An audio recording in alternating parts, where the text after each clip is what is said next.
Special बनवतेस? आज मी बनवते दुधीचं थालीपीठ. तर हे दुधी मी किसून घेतलेलं आहे. आता ह्याच्यात मी ऍड करणार आहे बाजरीचं पीठ, ज्वारीचं पीठ, कांदा, टोमॅटो आणि हिरवी मिरची, हे आलं लसूण आणि मिरची पेस्ट, तीळ, मिरीपूड, मीठ, ओवा, कोथिंबीर, थोडं थोडं पाणी ऍड करून आपल्याला भाकरीसारखं घट्ट पीठ भिजवून घ्यायचं आहे.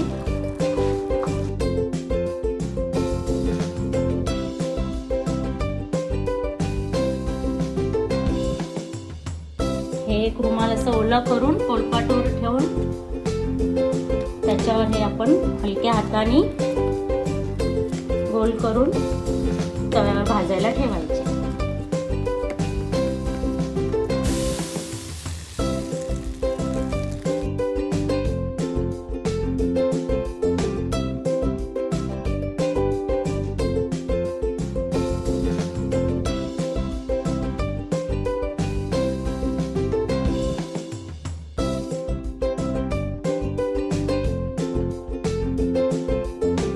गरमागरम रेडी आहे आपला दुधीचा थालीपीठ आणि मिरचीचा ठेचा.